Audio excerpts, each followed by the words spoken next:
integumen pada reptil. Jadi, sistem integumen pada reptil merupakan sistem pelindung tubuh bagian luar yang tersusun atas kulit dan turunannya seperti sisik dan kelenjar.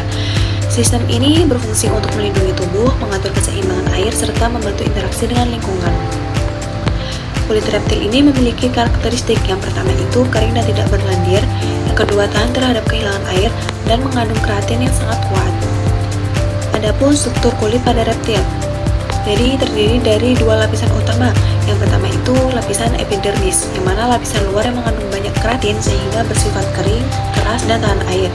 Lalu yang kedua ada dermis, yaitu lapisan dalam yang mengandung pembuluh darah, saraf, serta pigmen.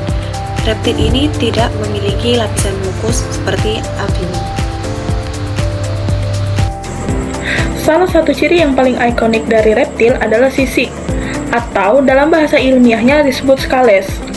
Sisik terbuat dari keratin yang sama yang menyusun kuku dan rambut manusia. Sisik berfungsi sebagai pelindung dari predator, gesekan lingkungan maupun infeksi. Nah, menariknya, bentuk dan susunan sisik itu berbeda-beda tergantung spesiesnya. Yang pertama ada pada ular. Pada ular, sisik itu tersusun rapi berlapis-lapis membantu pergerakan dan perlindungan. Lalu pada kadal, sisik itu lebih kecil dan fleksibel yang memungkinkan tubuhnya bergerak lincah. Lalu pada buaya, sisiknya lebih besar, tebal, dan keras seperti baju zirah. Lalu pada kura-kura, lapisan perisai yang keras yang disebut karapas terbentuk dari tulang dan keratin yang menyatu. Ekdisis dan pergantian kulit. Pernahkah kalian menemukan bekas kulit ular di sekitar kebun atau hutan? Nah, itulah yang disebut dengan ekdisis.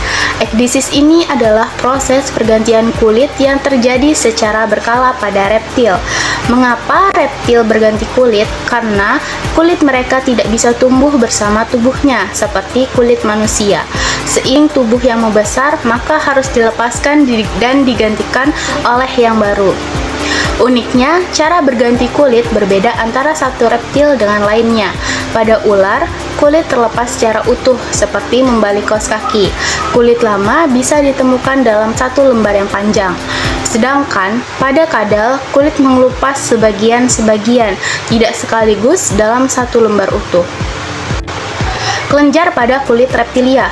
Dibandingkan amfibi yang memiliki banyak kelenjar kulit untuk menghasilkan lendir dan racun, reptilia hanya memiliki kelenjar kulit yang sangat sedikit.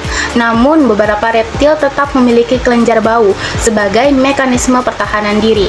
Ketika mereka merasa terancam, reptil ini akan melepaskan bau tidak sedap untuk mengusir predator.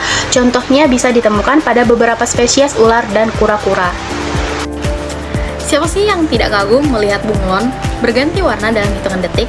Nah, kemampuan menakjubkan ini berawal dari sel pigmen yang terdapat di lapisan dermis. Nah, pigmen utama pada reptil adalah melanin yang menghasilkan warna coklat hingga kehitaman. Nah, selain melanin, ada juga sel khusus bernama kromatofor yang memungkinkan perubahan warna dinamis. Selanjutnya, pigmentasi pada reptil memiliki 3 fungsi utama. Yang pertama, kamuflase, yang dimana bunglon menyamarkan diri dari predator atau mangsa. Yang kedua, komunikasi, yang dimana menyampaikan sinyal kepada sesama seperti kesiapan kawin atau pula ancaman. Lalu yang ketiga adalah termoregulasi, yang mana warna gelap menyerap panas lebih efisien untuk menghangatkan tubuh. Selanjutnya, mari kita rangkum seluruh fungsi sistem integumen pada reptilia. Yang pertama, ada perlindungan mekanik, yang dimana sisik menjadi keras untuk melindungi diri dari benturan dan juga gesekan. Lalu yang kedua, ada perlindungan biologis, yang dimana mencegah masuknya patogen dan mikroorganisme yang berbahaya. Selanjutnya, ada mencegah kehilangan air, yang mana lapisan keratin menjaga kelembapan tubuh. Lalu, ada termoregulasi yang membantu menyerap atau melepaskan panas dari lingkungan, dan yang selanjutnya yang terakhir adalah kamuflase atau berkomunikasi, yang mana pigmen memungkinkan adaptasi visual yang luar biasa.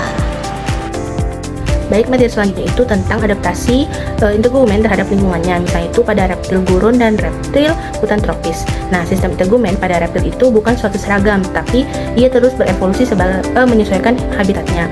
Lalu, reptil ini kan yang hidup di gurun, yang panas cuacanya itu memiliki kulit lebih tebal serta sisik yang lebih rapat untuk meminimalkan penguapan air. Lalu, warna tubuh reptil itu cenderung menyesuaikan tempat dominan hidupnya.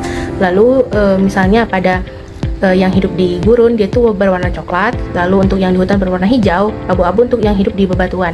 Nah, sisiknya itu lebih keras dan tebal, juga berperan sebagai armor ekstra bagi reptil yang hidup di lingkungan yang banyak predator.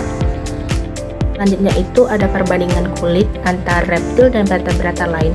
Contoh itu ada amfibi, mamalia, dan aves. Nah, pada amfibi kulitnya itu jauh lebih basah dan lembab serta berlendir kan dibanding reptil yang jauh lebih kering dan tahan air. Nah, amfibi ini tuh bisa menyerap air langsung melalui kulitnya, sesuatu yang tidak bisa dilakukan oleh reptil. Lalu pada mamalia ini memiliki rambut atau bulu halus yang berfungsi sebagai insulasi panas, sementara reptil itu tidak memiliki bulu sama sekali.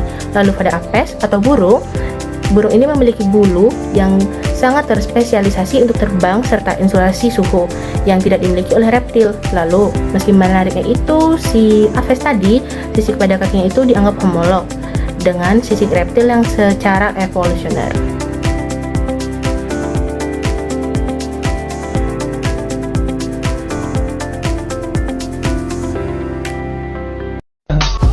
I just had to let you know you're